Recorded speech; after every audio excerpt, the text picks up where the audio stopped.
Ticket ले लीजिए।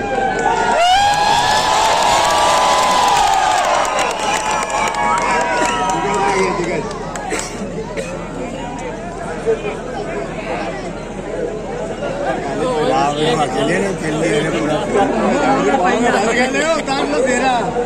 भाई वार्ड नंबर 17 के कारपोरेटर से अब्दुल मालिक, यूनुस ईसा साहब, जावेद अब्दुल सत्तार, साजिद अब्दुल रशीद, रमजो मुकादम, गिरीश बोरसे, लईक हाजी, डॉक्टर शफीक, साजिदा उस्मान गनी और तमाम जिम्मेदारान का शुक्रिया कि तेरे करम के उजालों ने मेरा साथ दिया, तेरे करम के उजालों ने मेरा साथ दिया, सफर में पांव के छालों ने मेरा साथ दिया और जहां जहां भी कदम लड़खड़ाए हैं मेरे, दुआएं मांगने वालों ने मेरा साथ दिया।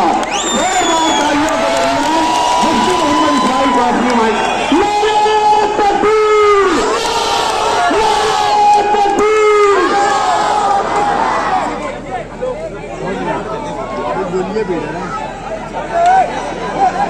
इससे पहले मुफ्ती मोहम्मद इस्माइल साहब की बात शुरू हो, जलसा खत्म होकर फौरन बाद जलसा खत्म होने के फौरन बाद स्टेज के पीछे बदरू सरदार रिश्ता स्टॉप के पास अल मालिक सदाबहार ग्रुप की राब्ता ऑफिस का इफ्तिताह मुफ्ती मोहम्मद इस्माइल कासमी साहब के हाथों होना है।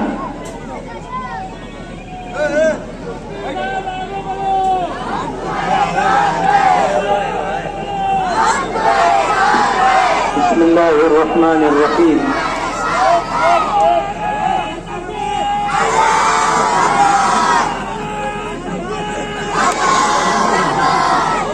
सलीम है सलीम।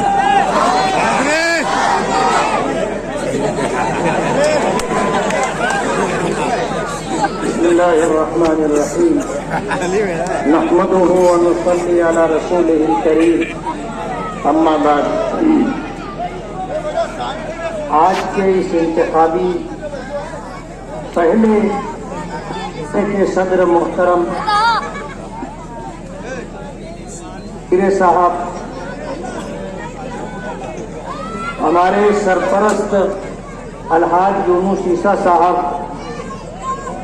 मजलिसे इत्तेहादुल मुस्लिमीन शिमाली महाराष्ट्र के सदर डॉक्टर खालिद परवेज साहब, नासिक जिले के सदर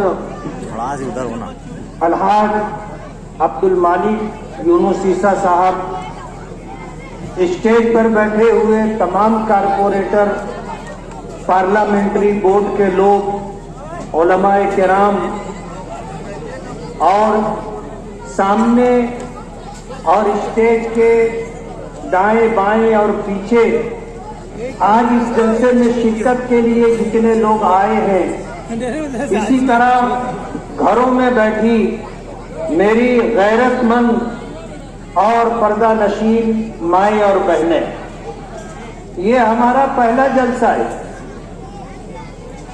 और इस पहले जलसे के जरिए हम पूरे शहर में जो पैगाम देना चाहते हैं, जो इस जमीन की सच्चाई है और इस शहर में रहने वाला हर समाजी जिम्मेदार इस बात को महसूस करता है कि ये अच्छाई और बुराई का मुकाबला है। आपको ये बात समझ लेनी चाहिए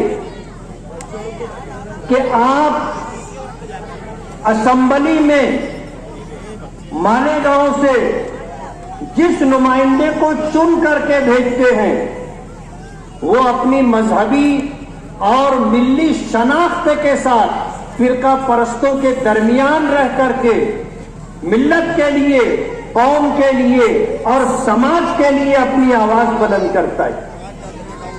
मैंने पीछे एक मीटिंग में ये बात कही थी कि अगर असेंबली में आपने चुन करके भेजा तो माहौल से मुतासिर होकर के हमने सर से टोपी नहीं उतारी, हमने अपनी दाढ़ी छोटी नहीं की, हमने अपना कुर्ता नहीं छोटा किया, हम पैंट और शर्ट पहन करके असेंबली में नहीं गए, अपनी मजहबी और मिल्ली शनाख्त के साथ। और आपको अगर मैं बताऊं तो आपको अच्छा लगेगा, आपको अच्छा लगेगा कि जब विधान भवन में और मंत्रालय में मैं अपने साथियों के साथ चलता हूं तो सब नजर उठा करके मुसलसल देखते रहते हैं कि ये कौन मौलाना यहां आ गया। मैं अपने किसी मुस्लिम नुमाइंदे के मुतालिक कुछ नहीं कहना चाहता, लेकिन आपने 2019 में जिस शख्स का इंतखाब किया था उसने मालेगांव की मजहबी शनाख्त को बरकरार रखा। हमारा शहर मस्जिदों का शहर है, हमारा शहर मदरसों का शहर है और हमारा शहर मिल्ली मजहबी शनाख्त रखने वाला शहर है। मालेगांव को हिंदुस्तान ही नहीं पूरी दुनिया में जाना जाता है और उसकी वजह हमारे मदारिसे दीनिया है। मालेगांव वो शहर है जिसने पूरी दुनिया में लड़कियों को आलिमा बनाने के लिए सबसे पहले जो दरसगाह जामिअतुस सालिहात के नाम से कायम की, उस दरसगाह से जो बच्चियां आलिमा और हाफिजा बन करके जब अपने घरों पर वापस गई तो उन्होंने खवातीन के लिए, बच्चियों के लिए मजहबी दीनी तालीम का बेड़ा उठाया, दरसगाहें कायम की। एक वक्त था जामिअतुस सालिहात में दुनिया के तकरीबन 40 मुल्कों की लड़कियां पढ़ती थी। सातों बर्रे आज़म में आपके शहर जामिअतुस सालिहात की पढ़ी हुई बच्चियां मालेगांव का नाम रोशन कर रही हैं। हमारा ये शहर मजहबी शनाख्त रखने वाला शहर है। दुख के साथ कहना पड़ता है कि माजी में जिनको हमने चुन करके दिया, आपने उनका कारोबार नहीं देखा, आपने उनकी हरकतों पर गौर नहीं किया। ये सरकारी जमीनों और नालों को पाट करके पलाट गिरा करके जमीन बेचते, ये लोगों की खासगी जगह पर कब्जा कर लेते हैं, कमजोरों की जमीनों को हड़प लेते हैं। पूरे शहर में नशे का जो कारोबार चल रहा है उस कारोबार की सरपरस्ती करने वाले लोग हैं, उस कारोबार में पार्टनर बनने वाले लोग हैं। मैं आपको ये बात बता दूं कि ऐसे लोग भी इस शहर में हैं जिन्होंने हमसे राब्ता किया और उनके साथ जो जुल्म ज्यादती हुई उसको उन्होंने बताया कि हम अच्छा भला कारोबार कर रहे थे। टोना छुड़ाने के लिए भी आ जाती, जिसको रेड करा करके फंसाया उसको बचा करके उस पर एहसान भी जताते और गैर कानूनी कारोबार का सबूत अपने पास रखते ताकि ये बेचारा कभी हमको छोड़ करके जा ना सके। ऐसे आकड़ी लगा करके उसको फंसा के रखते। आज इनके साथ जो लोग हैं इनमें से अक्सर ऐसे लोग हैं जो दिल से उनके साथ नहीं है, उनकी मजबूरी है और मजबूरी में उनके साथ नजर आते हैं। इन्होंने पूरे शहर में गुंडागर्दी करने वाले, पूरे शहर में गैर कानूनी मनशियात का कारोबार करने वाले लोगों को जमा किया। आपने उनके स्टेज के फोटो देखे होंगे, गांजा बेचने वाले, एमडी बेचने वाले और ऐसे बहुत सारे लोग। आप उनको शक्लों से देख करके पहचान लेंगे, ये कोई समाज के इज्जतदार लोग नहीं है। आप हमारा स्टेज देखो ना, हमारे स्टेज पर अल्हम्दुलिल्लाह आपको एक नशेबाज आदमी नहीं मिलेगा, एक जुआरी नहीं मिलेगा, एक आदमी ऐसा नहीं मिलेगा जो अय्याशी करता हो, जिनाकारी में मुब्तला हो। हमारे स्टेज पर अल्हम्दुलिल्लाह इज्जतदार दीनदार लोग होते हैं और आप उनका स्टेज देख लो, आपको फर्क समझ में आ जाएगा। तो ये अच्छाई और बुराई का मुकाबला है। 1% लोग भी ऐसे नहीं हैं जो समाज में बुराई की सरपरस्ती करते हो या खुद बुराई करते हो, लेकिन उनकी वजह से 99% मजहबी, दीनदार और समाज में इज्जत का मकाम रखने वालों को तकलीफ उठानी पड़ती है। आपने अगर इनको चुन करके दिया तो इस शहर के ऊपर गुंडागर्दी करने वालों का राज होगा, इस शहर पर नशे का कारोबार करने वालों का राज होगा, इस शहर पर लोगों की जमीनों पर कब्जा, नाजायज कब्जा करने वालों का राज होगा और इस शहर में कमजोरों के साथ जुल्म ज्यादती करने वालों का राज होगा। आपकी नस्लें तबाह बर्बाद हो जाएंगी। ये हमारे नौजवानों का मुस्तकबिल तबाह बर्बाद करना चाहते हैं, उन्हें नशे का आदी बनाते हैं। ऐसे सैकड़ों वाकयात इस शहर में आपको मिलेंगे कि इन्होंने जो हरकत की है, घर का घर तबाह बर्बाद हो रहा है। तो हमारा ये इलेक्शन अच्छाई और बुराई का मुकाबला है। इन्होंने इस शहर के साथ, आपके साथ जो हरकत की है वो मैं आपको याद दिलाना चाहता हूं। जब 2019 का इलेक्शन हारे तो शहर से तकरीबन 40 से 45 हजार वोट कटवा दिए और खुद ही ऐलान करते थे कि इतने बोगस वोट हमने कटवा दिए, जबकि उनमें वो लोग थे जिनके बारे में इनका ये गुमान होता था कि ये हमको वोट नहीं देते, उनका वोट कटवा दिए। ये तो पार्लियामेंट इलेक्शन आया तो पार्लियामेंट इलेक्शन आने के बाद पोल खुल गई और लोगों को समझ में आ गया कि हमारा वोट इन्होंने कटवा दिया। आज हम इस मुल्क में फिरका परस्तों को पीछे करना चाहते हैं, उनकी हुकूमत खत्म करना चाहते हैं और इन्होंने पार्लियामेंट इलेक्शन में हमें वोट देने से महरूम रखा। हमें बताने वालों ने बताया है कि तकरीबन इनकी तैयारी 30,000 बोगस वोटों की है। पिछला 2019 का इलेक्शन, उससे पहले 2014 का इलेक्शन, 2014 के इलेक्शन में ये तकरीबन 17,000 वोट से जीते थे। बाप बेटे जब जीतने के बाद बैठे तो मरहूम शेख रशीद साहब ने अपने फर्जंद शेख आसिफ से ये कहा था कि हम हार गए हैं, जीते नहीं है, हमने 22,000 बोगस वोट डाली है, तब जाकर तू 17,000 वोट से जीता है। अगर 22,000 बोगस वोट नहीं डाली जाती तो वो मौलाना फिर जीत जाता। अब उनकी तैयारी 30,000 बोगस वोट की है।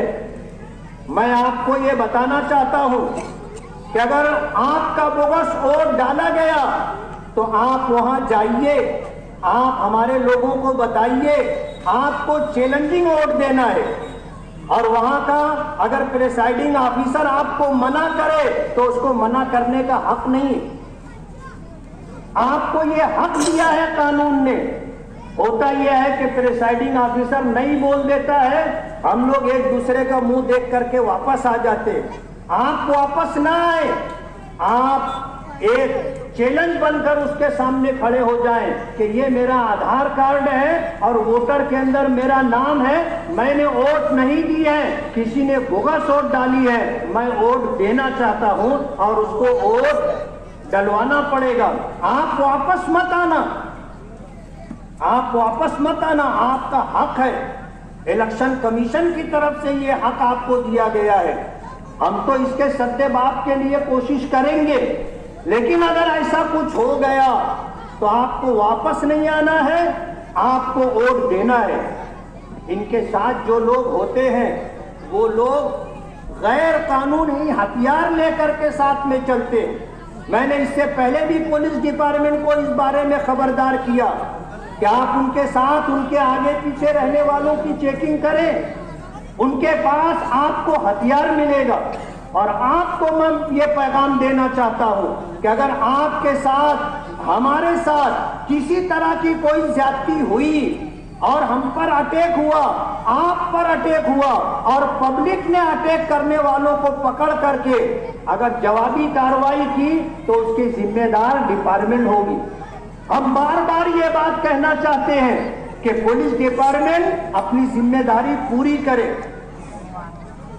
अगर इन लोग डिपार्टमेंट ने इस बात को नोट नहीं किया और इस तरह की कोई घटना घटी कि पब्लिक ने ऐसे लोगों को मारा और रवाना कर दिया, तो पुलिस डिपार्टमेंट उसके जिम्मेदार होंगे।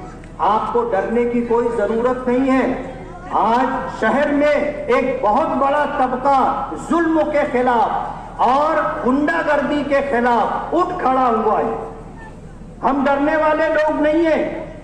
हालात मुश्किल जरूर हैं, हालात मुश्किल जरूर हैं। डॉक्टर खालिद परवेज साहब ने जो बात कही कि आप मुफ्ती इस्माइल का इलेक्शन नहीं लड़ रहे हैं, आप यूनुस ईसा खानवादे का इलेक्शन नहीं लड़ रहे हैं, आप इलेक्शन लड़ रहे हैं तो अपने शहर के लिए लड़ रहे हैं, शहर की तहजीब के लिए लड़ रहे हैं, अपने नौजवानों का मुस्तकबिल महफूज रहे उसके लिए लड़ रहे हैं। अच्छाई का गलबा हो और बुराई मिटे, आप इसके लिए इलेक्शन लड़ रहे हैं। हम में का हर शख्स जिम्मेदार है।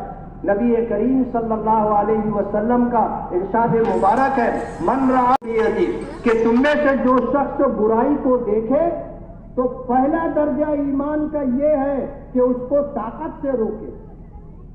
वैलन यस्तती फबिलिसानी, और अगर ताकत से नहीं रोक सकता तो फिर उसको अपनी जुबान से रोके, यानी बुराई होने का ऐलान करे कि ये गलत है। और अगर जुबान से भी आप नहीं उस बुराई को रोकना चाहते हैं लेकिन आप उसको दिल में बुरा समझ रहे हैं तो ये ईमान का सबसे कमजोर दर्जा है।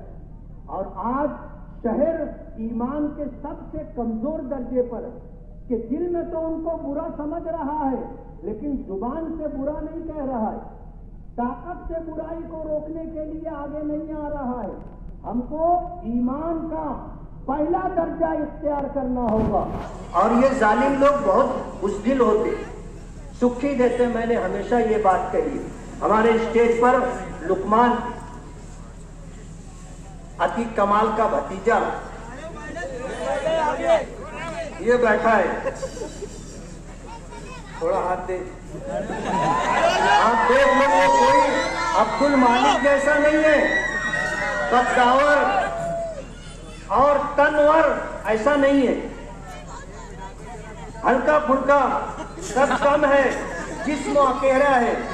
लेकिन जब पवारवाड़ी पुलिस स्टेशन में खालिद हाजी ने धमकी दी कि इलेक्शन के बाद तेरा हाथ पांव तोड़ देंगे, तो इसने कहा अगर हिम्मत है तो यही चल अभी तोड़ करके बता। एक जुमला कहना था, तुम दबा लिए, पीछे हट गए। उनके साथ जितने लोग थे वो सब उसका चेहरा देखने लग गए। आप अगर जुल्म बर्दाश्त करोगे तो आपके साथ जुल्म किया जाता रहेगा, और अगर जुल्म के खिलाफ आप खड़े हो गए तो आप यकीन मानो आपके सामने कोई ऐसा गुंडा दादागिरी करने वाला टिकेगा नहीं। इसलिए मैं आपसे ये गुजारिश करता हूं कि आप डरे ना, बिना खौफ व खतर के आप अपना हक इस्तेमाल करें वोट देने का। मजलिस इत्तेहादुल मुस्लिमीन के जिम्मेदारान का मैं शुक्रगुजार हूं कि उन्होंने 5 साल मुकम्मल होने पर मेरी कारकर्दगी से मुतमईन होकर के उन्होंने अल्हम्दुलिल्लाह आज खुद मेरे टिकट का ऐलान किया। और अल्हम्दुलिल्लाह अभी माजिद हाजी जो है मेरा एबी फार्म यानी टिकट लेकर के आ गए हैं, और इंशाअल्लाह हम 2-4 दिनों के अंदर अपना फॉर्म दाखिल करें। तो मेरी आपसे ये गुजारिश है, वक्त मेरे पास कम रहा, ये मेरे पास लिस्ट है जिसमें तकरीबन वार्ड नंबर 17 और इसके आसपास हमने तकरीबन 15 करोड़ 76 लाख रुपए का काम किया है, जिसमें से कुछ काम हो चुके हैं और ज्यादा काम होने बाकी है, जिसमें खास तौर पर नोमानी ब्रिज है और तकरीबन 4, 5, 6 मकामात पर हमारी माओ और बहनों के लिए संडास बनना, 20-20 सीट की संडास बनना बाकी है। हमने वादा किया था अपनी माओ और बहनों से कि हम आपके लिए संडास बनवा करके देंगे, और अल्हम्दुलिल्लाह रमजू मिंबर की कोशिश रही, साजिद मिंबर की कोशिश रही, कारपोरेशन से हमने तकरीबन 1.5 करोड़ रुपए का बजट डलवाया है और ये संडास अनकरीब इंशाअल्लाह बनेगी। मैं आप सभी हजरात का बहुत बहुत शुक्रगुजार हूँ कि आप इस जलसे में तशरीफ लाए, लेकिन हालात को समझ करके आपको इलेक्शन पूरी ताकत के साथ लड़ना है। और आपने अगर इसे अपना इलेक्शन समझ लिया तो फिर इंशाअल्लाह अल्लाह हमें कामयाबी और इज्जत अता करेगा। व आखिरु दावाना अल्हम्दुलिल्लाहि रब्बिल आलमीन। जुमा के दिन सैलानी चौक पर जलसा होगा। आप सभी हजरात से शिरकत की गुजारिश है। सुब्हान अल्लाहि व बिहम्दिही, सुब्हानक अल्लाहुम्मा व बिहम्दिका।